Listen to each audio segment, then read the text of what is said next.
Bismillahirrahmanirrahim. Assalamualaikum warahmatullahi wabarakatuh.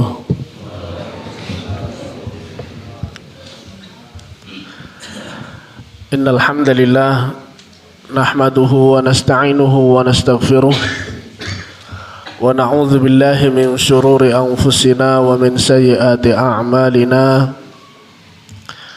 Man yahdihillahu fala mudilla lahu wa man yudlil fala hadiya lahu. Asyhadu an la ilaha illallah wahdahu la syarika lahu wa asyhadu anna Muhammadan abduhu wa rasuluhu la nabiyya wa la rasula ba'dah. Qala Allah ta'ala fi kitabihil karim, ya ayyuhalladzina amanu taqullaha haqqa tuqatih wa la tamutunna illa wa antum muslimun.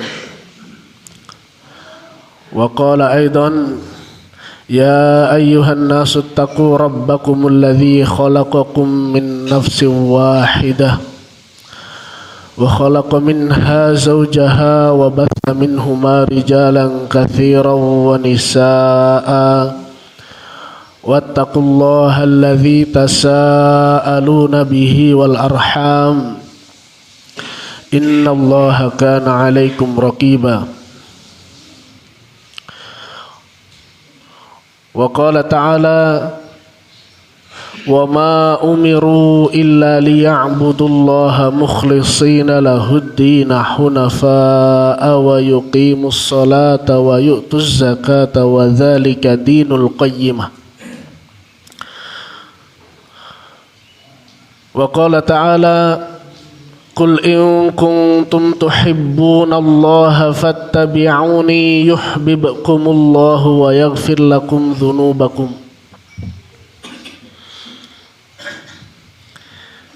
Wa qala ta'ala, ya ayyuhan nasu kulu mimma fil ardi halalan tayyiban wa la tattabi'u khutuwatis syaitan innahu lakum aduwwum mubin. Wa qala an-nabiy sallallahu alaihi wasallam, fa inna ahsanal kalami kalamullah wa khairal hadi hadiyu Muhammadin sallallahu alaihi wasallam wa syarrul umuril muhdatsatuha wa kullu muhdatsatin fid dini bid'ah wa kullu bid'atin dhalalah wa kullu dhalalatin finnar, amma ba'du. Jamaah salat subuh yang kami hormati, bersyukur kita kepada Allah Subhanahu wa ta'ala atas limpahan nikmatnya sehingga kita di pagi hari ini masih dapat melaksanakan kewajiban kita, yaitu sholat subuh dengan berjamaah, kemudian dilanjutkan dengan zikir dan dilanjutkan dengan kajian. Kedua kalinya marilah kita memperbanyak salawat dan salam kepada Nabi kita, Nabi Muhammad sallallahu alaihi wasallam, di mana beliau adalah suri tauladan terbaik yang Allah berikan kepada kita semua, sehingga salah satu cara kita mengaku mencintai Allah itu adalah dengan mencontoh Rasulullah sallallahu alaihi wasallam. Jamaah salat subuh rahimani wa rahimakumullah. Pada kesempatan pagi hari ini kita akan membahas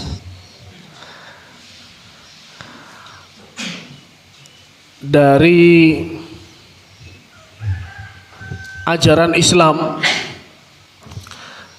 yang telah Allah turunkan dengan sempurna ini, maka ada 3 poin. Ada 3 poin dari seluruh ayat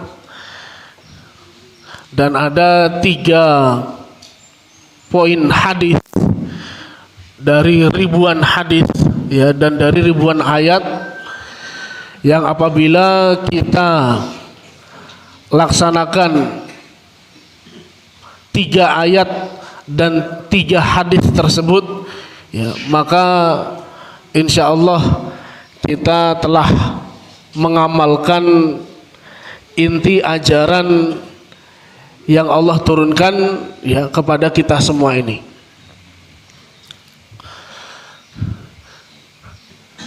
Jadi Al-Quran yang Allah turunkan 30 juz itu ya, maka jika kita mengamalkan 3 poin ini dan hadis Nabi SAW ya, yang diriwayatkan beribu-ribu ya, beribu-ribu hadis itu ya, maka insya Allah dengan 3 hadis Nabi SAW ya kita pegang teguh ya, maka insya Allah itu akan memberikan keselamatan kepada kita ya, baik di dunia sampai di akhirat nanti.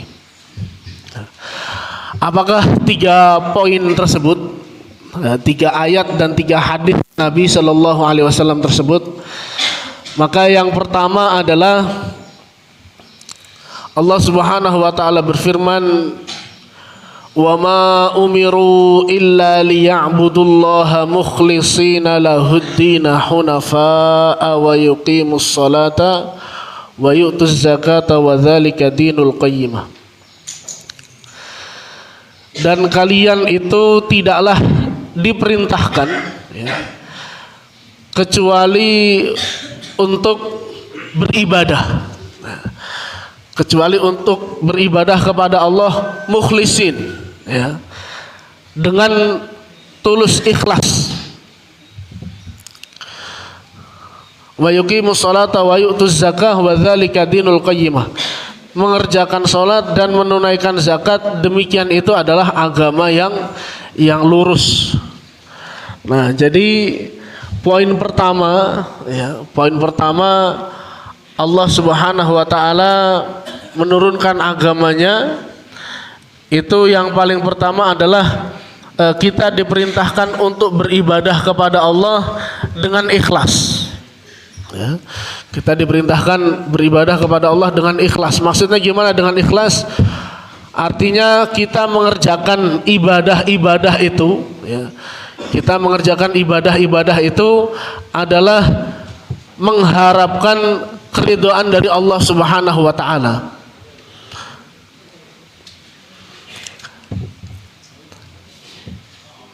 Dalam pembahasan hadis kemarin itu ya, yang disampaikan oleh Ustadz Ahmad Paiman ya, kita sampai pada hadis yang menyatakan bahwa dalam beribadah itu kita harus terdapat 3 unsur ya. Dalam beribadah kepada Allah itu harus mengandung 3 unsur. Yang pertama adalah mahabbah ya, yaitu rasa cinta kepada Allah. Kemudian yang kedua adalah rasa khauf ya, rasa takut akan siksanya Allah Subhanahu wa taala. Kemudian yang terakhir adalah roja ya, yaitu berharap pahala dari Allah Subhanahu wa taala. Jadi jamaah sekalian, ketika kita beribadah kepada Allah itu harus ya berdasarkan 3 hal ini ya. Jadi ketika kita beribadah kepada Allah itu harus berdasarkan 3 hal ini. 1, rasa cinta kita kepada Allah. Kemudian karena kita takut akan siksanya Allah. Kemudian yang ketiga adalah karena kita mengharap keridhaan dari Allah Subhanahu wa taala. Jadi tidak bisa kita beribadah itu hanya berlandaskan cinta saja. Ya. Jadi ada ulama yang menyebutkan bahwa ketika seseorang itu beribadah hanya karena rasa cinta, ya, pokoknya cinta kepada Allah, ya, apa-apa karena cinta.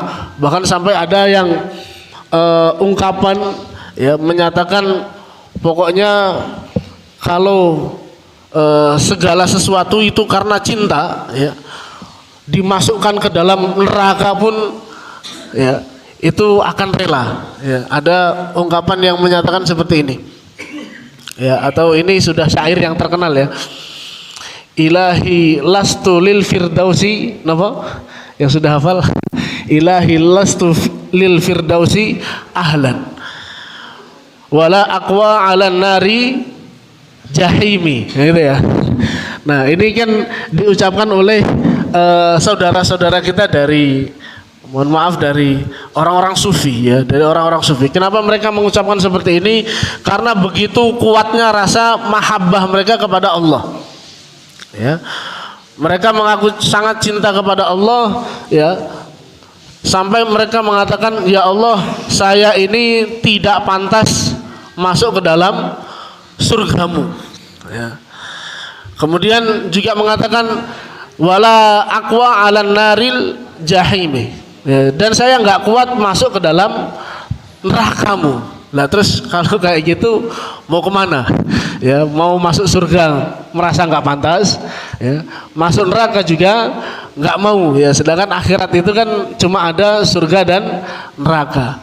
Nah, maka ada yang menyatakan siapa yang beribadah hanya berlandaskan rasa cinta saja, ya, maka dia akan menjadi orang zindik. Ya, orang zindik itu apa? Orang zindik itu orang gila, ya kan, orang gila. Jadi kalau beribadah hanya karena rasa cinta, ya itu orang gila. Kemudian kalau ada orang yang beribadah kepada Allah itu hanya karena rasa takut saja. Jadi terlalu besar ketakutannya kepada Allah, sehingga apa? Sehingga dia berbuat ekstrim. Sehingga dia berbuat ekstrim karena rasa takutnya kepada Allah terlalu didominasi, atau hanya itu saja dalam beribadah kepada Allah itu yang dia jadikan landasan. Pokoknya kita itu harus takut kepada Allah, takut. Nah, akhirnya apa? Dia menjadi ekstrim. Ya. Jadi ekstrimnya gimana? Ekstrimnya itu digambarkan orang yang ekstrim rasa takutnya kepada Allah, maka dikhawatirkan dia akan menjadi orang khawarij. Ya, orang khawarij. Khawarij itu yang paling menonjol apa, bapak-bapak, ibu-ibu? Orang khawarij itu yang paling menonjol adalah mereka mengkafirkan para pelaku dosa, ya, khususnya dosa besar. Ya, orang khawarij itu mereka mengkafirkan pelaku dosa besar. Ya, jadi setiap orang khawarij itu melihat ada orang yang melakukan dosa besar, ya itu langsung dicap sebagai orang kafir. Nah, ini kan ekstrim. Ya, jadi orang orang yang berlandaskan rasa takut kepada Allah saja dalam beribadah, maka dia akan menjadi orang yang ekstrim. Ya, pokoknya melihat kemurkaan Allah itu di atas segalanya, ya, sehingga tidak memberikan toleransi kepada orang yang berbuat dosa, khususnya dosa besar. Ya, padahal Allah Subhanahu wa taala dalam ayatnya menyatakan, "Innallaha la yaghfiru ayyushraka bihi wa yaghfiru ma duna dzalika liman yasha." Ya, sesungguhnya Allah tidak akan mengampuni dosa syirik, ya, dan akan mengampuni dosa selainnya, ya, selain dari dosa syirik. Nah, jadi artinya dosa sebesar apapun selama itu bukan dosa syirik, ya, maka dari Allah Subhanahu wa taala Allah menyatakan, ya, yang Allah tidak akan pernah ampuni adalah dosa yang paling besar, yaitu dosa syirik, ya, atau dosa kufur kepada Allah Subhanahu wa taala. Nah, maka orang yang terlalu besar rasa takutnya, ya, sehingga mengesampingkan bahwa kita harus menempatkan rasa cinta kepada Allah, ya, dan rasa harap kepada Allah, maka dia akan menjadi ekstrim. Ya, maka kita lihat ada beberapa saudara-saudara, ya, yang terjerumus dalam pemikiran ini. Pokoknya orang yang berbuat dosa besar kafir. Nah, ini terlalu ekstrim. Kemudian yang ketiga, yaitu kelompok yang hanya menggantungkan rasa harap kepada Allah. Ya. Pokoknya Allah itu maha pengampun, Allah itu maha luas kasih sayangnya, Allah itu maha rahman, ya, Allah itu maha rahim. Nah, sehingga apa? Orang ini meremehkan dosa, Ya, orang ini meremehkan dosa, bahkan yang diremehkan itu sampai pada dosa yang paling besar. Ya, dosa yang paling besar itu sampai diremehkan. Atau kalau bahasa ulama itu menyebut kelompok ini adalah kelompok murjiah. Ya, kelompok murjiah itu gimana kesesatannya? Mereka adalah kelompok yang sangat memudahkan, ya, atau sangat ekstrim, ya, dalam mohon maaf, kalau Khawarij itu ekstrim, ya, kalau orang Murji'ah itu kendor. Nah, gitu.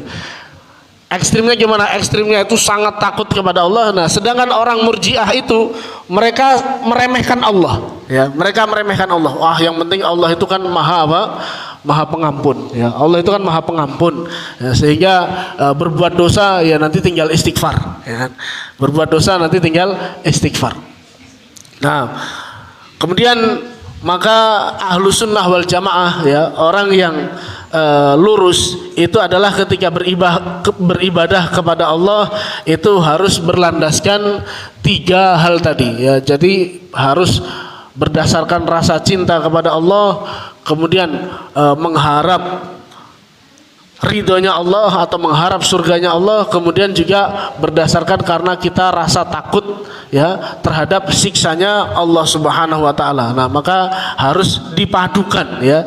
Dalam kita beribadah kepada Allah itu harus terpadu 3 perasaan itu. Ya, jangan sampai ada kurang, ya, dari salah satunya. Nah, jamaah salat subuh rahimani wa rahimakumullah.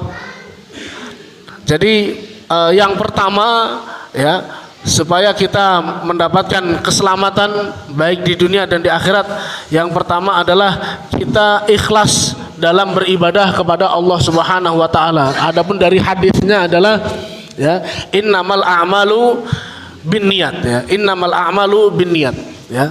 Sesungguhnya amalan itu tergantung dari niatnya. Ya. Faman kana hijratuhu ilallahi wa rasulihi fa hijratuhu ilallahi wa rasulihi, ya. Siapa yang hijrahnya karena Allah dan Rasulnya, maka hijrahnya itu untuk Allah dan Rasulnya. Jadi ketika kita beramal itu, ya, maka kita harus karena ikhlas, ya, kepada Allah Subhanahu wa taala. Jangan sampai, ya, kita menyelewengkan, ya, menyelewengkan niat kita dalam beribadah itu untuk selain Allah. Baik. Kemudian yang kedua, ya, supaya kita mendapat kesuksesan, ya, baik di dunia maupun di akhirat, ya, dalil yang kedua yang kita pegang dari Al-Quran dan hadis Nabi sallallahu alaihi wasallam adalah Allah berfirman, "Qul in kuntum tuhibbunallaha fattabi'uni yuhibbukumullahu wa yaghfir lakum dzunubakum." Katakanlah wahai Muhammad, ya, jika kalian, ya, maksudnya Nabi SAW diperintahkan untuk menyampaikan ayat ini kepada umatnya, jika kalian mengaku mencintai Allah, ya, in kuntum tuhibbunallaha fattabi'uni, maka hendaklah kalian mengikuti aku. Jadi kalau kita mengaku cinta kepada Allah, bapak-bapak, ibu-ibu, ya, adik-adik sekalian, ketika kita mengaku mencintai Allah, maka Allah mensyaratkan ikutilah Rasulullah Sallallahu Alaihi Wasallam, ya. Beliau adalah suri tauladan terbaik, ya, dalam menggapai ridhonya Allah Subhanahu Wa Taala. Jadi kalau kita mengaku mencintai Allah, maka kita harus mengikuti sunnahnya Rasulullah, harus mengikuti jalan, ya, yang sudah dicontohkan oleh Nabi kita Sallallahu Alaihi Wasallam. Ya, dalam segala aspek, ya, dalam segala aspek kehidupan, ya. Berarti kalau kita mau makan, ya, Nabi sudah contohkan bagaimana cara makan. Mau minum, ya, Nabi sudah mencontohkan bagaimana cara minum. Bahkan yang paling sederhana, ya, apa itu? Gaya rambut. Nah, gaya rambut, ya. Gaya rambut itu juga sudah dicontohkan oleh Nabi Sallallahu Alaihi Wasallam, ya. Yang mohon maaf, ya, anak anak-anak ya hari ini kan sudah dipampang ya di apa itu namanya di mading ya bahwa ini adalah contoh gaya rambut ya yang menyelisih sunnahnya Nabi Shallallahu Alaihi Wasallam, yaitu gaya apa mas? Namanya apa? Koza ya, namanya koza. Apa itu koza? Koza itu menipiskan atau memotong sebagian dari rambut ya, kemudian menyisakan sebagian yang lain. Nah maka oleh Nabi Shallallahu Alaihi Wasallam itu adalah model cukuran orang Yahudi ya, beliau menyebutkan gitu ya. Jadi model cukurannya orang Yahudi di zaman Nabi ya, bahkan sampai zaman sekarang ya, itu apa namanya, mereka kalau mencukur rambut mereka hanya memotong sebagian dan menyisakan sebagian.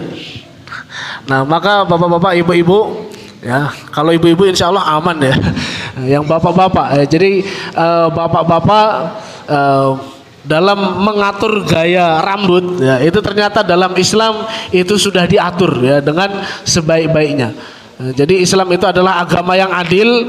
Kalau motong rambut juga harus adil, satu dipotong, satu yang lain juga harus dipotong. Nah, maka seperti itu. Nah kemudian ya apa namanya, kalau berdasarkan hadis Nabi Shallallahu Alaihi Wasallam ya, beliau bersabda, man amila amalan laisa alaihi amruna fahuwa raddun ya, man amila amalan laisa alaihi amruna fahuwa raddun ya, siapa yang beramal tidak berdasarkan ya, tidak berdasarkan perkara yang sudah kami tetapkan, fahuwa raddun ya, maka dia itu tertolak ya. Jadi amalan yang tidak diputuskan ya, tidak diputuskan oleh Nabi Shallallahu Alaihi Wasallam atau keluar dari perkara yang sudah diajarkan oleh Nabi Shallallahu Alaihi Wasallam, maka itu adalah perkara yang tertolak ya. Jadi dalam doa kita ya, dalam doa kita itu kan apa namanya, Allahumma inni as'aluka ilman nafi'an wa rizqan thayyiban wa amalan apa? Mutaqabbalan ya, wa amalan mutaqabbalan ya. Kita meminta kepada Allah, ya Allah berilah kami ilmu yang bermanfaat, terus rizki yang baik ya, kemudian amalan yang diterima ya, amalan yang diterima ya. Maka suatu hari pernah sahabat Ali radhiyallahu anhu pernah ditanya oleh sahabat-sahabat yang lain, wahai Ali, apakah amalan yang terbaik itu ya, apakah amalan yang terbaik itu? Sahabat Ali menjawab dengan enteng ya, amalan yang terbaik itu adalah amalan yang diterima Allah ya. Amalan yang baik itu adalah amalan yang diterima Allah. Jadi apa artinya kita beramal dengan capek-capek ya, sudah banyak mengeluarkan biaya, sudah banyak mengeluarkan pikiran ya, sudah banyak menghabiskan waktu ya, akhirnya enggak diterima ya oleh Allah Subhanahu wa taala. Nah, maka bapak-bapak, ibu-ibu, untuk kita semua ya, maka sebelum kita mengerjakan sesuatu ya, kita yang perlu kita perhatikan, satu, amalan kita ini sudah ikhlas karena Allah atau belum. Nah, yang kedua, ini sudah mencontoh ya dari contoh Rasulullah Sallallahu Alaihi Wasallam atau tidak ya, karena ya itu tadi ya, demi menjaga apa namanya, keuntungan ya, menjaga keuntungan yang kita kerjakan ya, karena manusia itu kan biasa ya, setiap beramal sesuatu itu kan yang dipertimbangkan adalah untung dan rugi ya, untung dan rugi. Kita beramal ini jangan sampai menjadi orang yang rugi. Nah kemudian yang ketiga ya, jemaah salat subuh rahimani wa rahimakumullah, adalah Allah Subhanahu wa taala berfirman, ya ayyuhan nasu kulu mimma fil ardi halalan thayyibah. Wahai manusia ya, wahai manusia. Nah, bapak-bapak, ibu-ibu rahimani wa rahimakumullah serta adik-adik sekalian, dalam ayat ini yang Allah seru ya, yang Allah seru dalam ayat ini bukan orang beriman saja ya, bukan orang beriman saja yang Allah seru untuk apa? Kulu mimma fil ardi halalan thayyibah. Makanlah oleh kalian ya, makanan yang halal dan baik. Yang Allah seru di sini bukan hanya orang yang beriman, tapi siapa? Ya ayuhan nasu, semua manusia, ya, baik mukmin maupun kafir. Ya, dalam ayat ini Allah perintahkan ya untuk makan yang halal. Ya. Loh, katanya orang kafir itu hidupnya bebas gitu ya. Katanya orang kafir itu hidupnya bebas. Ya bebas. Mereka ya karena mereka nggak ngaji, mereka nggak paham Islam, ya akhirnya mereka berbuat semau mereka sendiri. Mereka makan semau mereka sendiri. Ya padahal Allah Subhanahu wa taala memerintahkan kepada seluruh manusia, ya ayyuhan nasu kulu mimma fil ardi halalan thayyiban. Ya. Itu artinya bapak-bapak, ibu-ibu rahimani wa rahimakumullah, ya. Dalam ayat ini itu ada makna yang ada makna tersurat, ada makna tersirat, ya. Makna yang tersirat dari ayat ini, bapak-bapak, ibu-ibu rahimani wa rahimakumullah, ayat ini memerintahkan umat Islam untuk bisa maksa orang kafir. Ya, ayat ini mengandung perintah untuk bisa apa?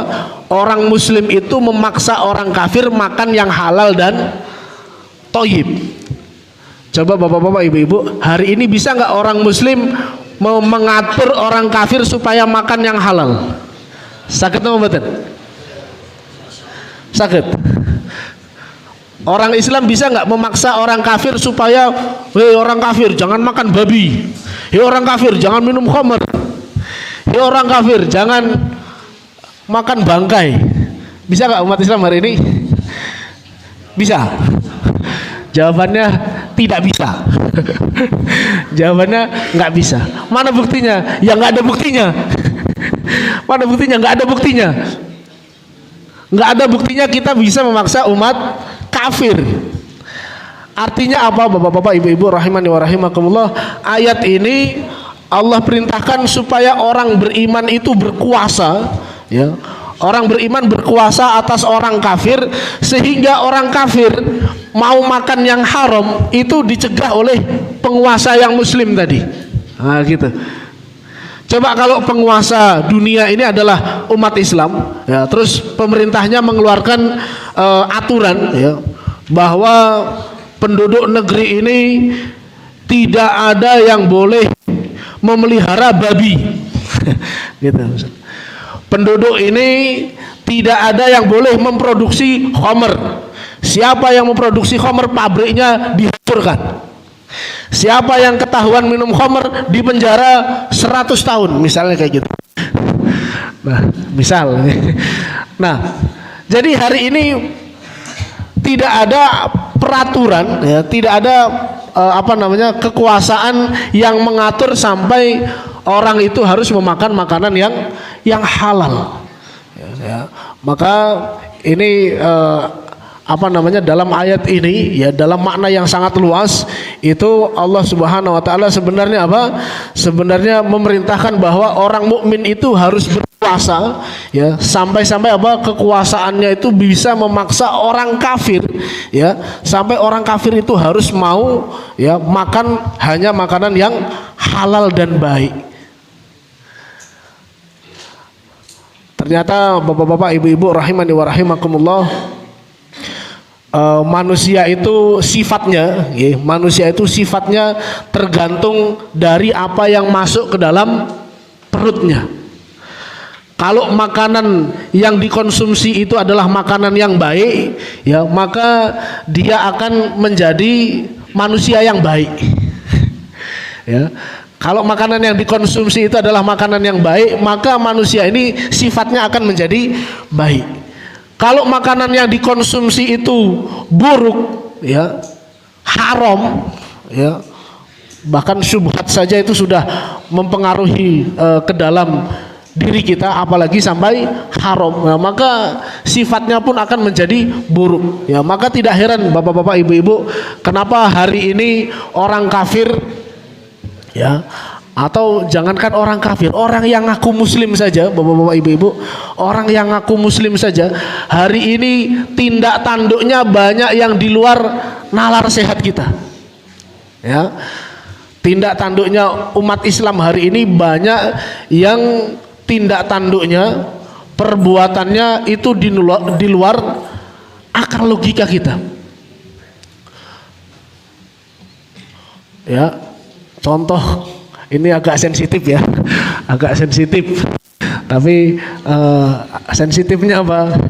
Ya coba bayangkan kasus terakhir, ya kasus terakhir di negeri kita ini ada kasus korupsi dana, apa? Korupsi dana haji. Nah, kalau yang Pertamina nanti kita abaikan, ya, karena bisa jadi yang megang Pertamina itu bukan Muslim. Dana haji, kalau haji itu jelas punya siapa? Islam atau bukan Islam? Islam.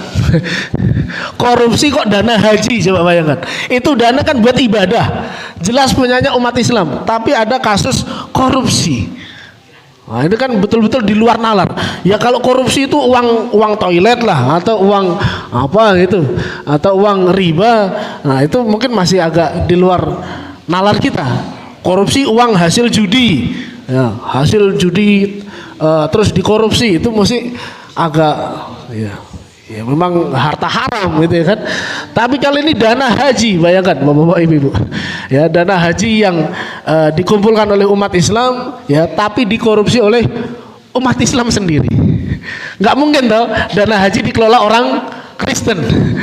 Okay. Nggak mungkin yang mengampu atau namanya yang mengumpulkan jadi panitia haji itu orang Kristen, pasti orang Islam ya. Bapak-bapak ibu-ibu rahimani wa rahimakumullah. Nah maka makanan yang halal itu ya adalah sebagai pilar, ya sebagai pondasi, ya amalan kita diterima oleh Allah Subhanahu wa taala. Ya dalam hadis Nabi sallallahu alaihi wasallam beliau bersabda, innal halala bayyinun wa innal harama bayyinun, ya yang halal itu jelas, yang haram itu jelas. Ya, yang halal jelas, yang haram jelas. Nah, kemudian dalam hadis Nabi SAW mengisahkan bahwa ada seorang yang kondisi pakaiannya lusuh, ya, kondisi pakaiannya lusuh, dan dia dalam perjalanan yang sangat jauh. Kemudian dia mengangkat kedua tangannya mengucapkan ya Rabbi, ya Rabbi, wahai Tuhanku, wahai Tuhanku. Nah, kemudian Nabi menjelaskan wa mat'amuhu haramun. Wa malbasuhu haramun, wa mat'amuhu haramun, wa ghudhiya bil harami, fa anna yustajabu lahu. Yang dipakai pakaian haram, ya, yang dimakan makanan yang haram, dan dia kenyangnya dengan barang yang haram. Kata Nabi SAW, fa anna yustajabu lahu. Maka dari arah mana dia mau dikabulkan doanya? Dari arah mana dia mau dikabulkan doanya. Nah jadi bapak-bapak ibu-ibu, kalau kita doa kita mungkin banyak yang belum diijabah oleh Allah Subhanahu wa taala, atau bahkan ditolak oleh Allah Subhanahu wa taala. Nah yang kita koreksi adalah apa yang kita konsumsi, ya apa yang kita konsumsi. Jangan sampai masuk ke dalam perut kita ini barang yang haram. Ya, bapak-bapak, ibu-ibu rahimani wa rahimakumullah. Jadi tiga hal itu yang harus kita jaga, ya. Dan apabila kita jaga ketiga hal tersebut, ya maka kita akan mendapatkan keselamatan dunia dan akhirat. Yang pertama, kita harus ikhlas, ya dalam beribadah kepada Allah. Kemudian yang kedua, dalam menjalani kehidupan kita harus mengikuti sunnahnya siapa? Rasulullah, ya. Cara hidupnya Rasulullah harus kita ikuti, ya. Supaya apa yang kita lakukan ini semuanya apa? Diterima oleh Allah dan dianggap oleh Allah sebagai amal kebajikan. Kemudian yang ketiga adalah jangan lupa apa yang kita konsumsi, apa yang kita pakai, apa yang kita minum, ya itu hendaklah kita perhatikan betul-betul berasal dari yang halal, ya berasal dari yang halal. Nah maka kita lihat bapak-bapak, ibu-ibu, hari ini yang melakukan korupsi besar-besaran itu, ya bahkan sampai dana haji pun ya ikut dikorupsi, ya itu kan berarti umat Islam ya ikut ikut-ikutan ya, ikut-ikutan memakan barang yang haram ya. Wallahu a'lam bishawab. Bapak-bapak, ibu-ibu ya, beserta para santri yang dirahmati Allah Subhanahu wa taala. Ya, sebelum kita akhiri ya, kami mengingatkan ya, jangan lupa untuk kita mengingat saudara kita yang ada di Palestina hari ini ya, yang mereka mau kumpul-kumpul dengan rasa aman seperti ini saja ya, mereka sangat sulit. Mereka mau ibadah dibombardir, jangankan mau ibadah, mereka mau tidur sampai tempat tidur mereka yang tinggal tenda-tenda itu saja. Kalau yang gedung-gedung sudah langsung dijatuhi namanya, jatuhi rudal ya, yang rudalnya itu bisa meruntuhkan gedung setinggi 50 meter ya. Bayangkan bapak-bapak, ibu-ibu, gedung setinggi 50 meter, satu kali dijatuhkan bom ya, gedungnya langsung runtuh. Nah, mereka akhirnya mengungsi di tenda-tenda, dan ternyata tenda-tenda yang mereka gunakan untuk berteduh itu juga tidak lepas dari serangan Zionis Israel ya. Betapa jahatnya mereka ya terhadap umat Islam. Nah, maka ada kisah unik ya, ada kisah unik. Kenapa Hitler? Ada yang kenal Hitler, bapak-bapak, ibu-ibu? Ada yang tahu Hitler? Hitler itu ketua Nazi ya, ketua Nazi di Perang Dunia Kedua. Dia adalah tokoh yang paling benci sekali dengan orang Yahudi, sehingga dia membantai orang Yahudi. Nah, suatu hari ada pasukan Nazi, dia memerintahkan orang Rusia ya, orang Rusia ini jadi tawanan, plus orang Yahudi juga jadi tawanan. Nah, tapi yang ingin dihabisi oleh Nazi itu adalah orang Yahudi. Nah, orang Rusia diperintahkan untuk gali parit ya, gali parit ya. Setelah digali parit, terus apa, orang Yahudi dimasukkan oleh pasukan Nazi. Orang Soviet ini disuruh ngubur ya, suruh ngubur hidup-hidup orang Yahudi tadi. Orang Rusia tadi dia merasa apa, wah, mosok ngubur hidup-hidup, nggak tega gitu kan. Nah, karena dia punya rasa belas kasihan. Nah, oleh pasukan Nazi ya sudah diganti, Yahudi naik ke atas ya, orang Rusia dimasukkan ke dalam parit. Sekarang silahkan kubur. Nah, jadi orang Soviet tadi, orang Rusia tadi menolak mengubur Yahudi hidup-hidup karena dia punya rasa kasihan. Nah, terus dibalas ya, ya sudah kalau gitu Yahudi gantian di atas, nah, kemudian orang Rusia ganti di bawah. Silahkan kubur wahai Yahudi. Apa yang dilakukan Yahudi, bapak ibu-ibu? Ya langsung ambil sekop, langsung semangat sekali. Sudah. Harusnya kalau dia punya rasa belas budi, ya, oh tadi dia nggak mau karena dia mau melindungi saya, gitu kan? Tapi ternyata Yahudi ketika ada kesempatan untuk hidup, dia lupa sama orang yang berjasa. Nah, ketika dikubur baru sampai hampir tenggelam, oleh pasukan Nazi berhenti. Ya. Berhenti, terus apa? Orang Rusia ini ditarik, terus dikasih tahu. Saya kasih tahu supaya Anda mengenal sifat dan wataknya Yahudi. Lihatlah Yahudi yang sudah kamu selamatkan nyawanya, dia nggak mau membalas kebaikanmu. Itu loh kenapa saya benci sama Yahudi. Paham bapak-bapak, ibu-ibu? Ya. Orang yang barusan menyelamatkan nyawanya, dia nggak mau balas budi.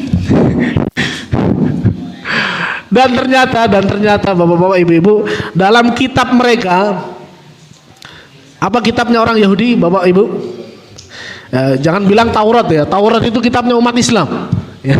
Jangan bilang Taurat itu kitabnya orang Yahudi, bukan. Taurat itu kitabnya orang Islam. Yahudi apa kitabnya? Talmud. Namanya kitabnya apa? Talmud. Ya. Dan jangan bilang kita ini Injil kitabnya siapa? Orang Kristen. Salah. Injil kitabnya siapa? Umat Islam. Kitabnya orang Kristen apa? Bible. Bible.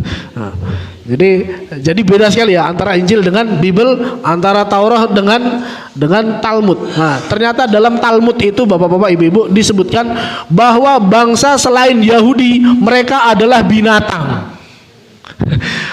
Bapak ibu-ibu, jadi dalam kitab Talmud itu disebutkan apa? Bahwa orang selain Yahudi adalah binatang. Jadi Yahudi bebas mengambil harta dan nyawa mereka. Nah, inilah bapak-bapak, ibu-ibu, kenapa orang Israel begitu kejamnya dengan siapa? Saudara kita yang ada di Palestina. Bahkan kalau kita jadi penduduk Gaza, ya, itu kita juga nggak akan lepas dari kekejaman mereka. Nah, maka itulah mindset yang dibangun dalam kitab kotor mereka, ya, bukan kitab suci, ya, dalam kitab kotor mereka itu, ya, sehingga perbuatan mereka mengotori muka bumi ini. Ya, baik bapak-bapak, ibu-ibu rahmani wa rahimakumullah, ya, bisa kita membantu saudara kita yang punya kelebihan harta, ya, kita transfer, yang bisa berangkat fisiknya ke sana, ya silahkan berangkat, ya, yang punya pesawat tempur, ya silahkan bawa ke sana. Nah, tapi kalau semuanya itu kita belum punya, ya maka minimalnya adalah uang, dana dan doa, ya, minimal adalah dana dan doa. Insya Allah kita selipkan uang yang kita miliki, beberapa pun besarnya, kalau dikumpulkan, ya, dari seluruh umat Islam, ya, maka uang itu akan menjadi sangat berguna untuk saudara-saudara kita. Dan juga senjata terbaik kita, ya, untuk melawan orang-orang kafir, ya, adalah dengan melantunkan doa kita kepada Allah Subhanahu wa taala. Maka jangan lupakan, ya, dalam setiap doa-doa kita di waktu-waktu mustajab, ya, untuk mendoakan saudara-saudara kita yang ada di Palestina sana. Wallahu a'lam bishawab. Aqulu qouli hadza fa astaghfirullah li wa lakum fastaghfiruhu innahu huwal ghafurur rahim. Wassalamualaikum warahmatullahi wabarakatuh.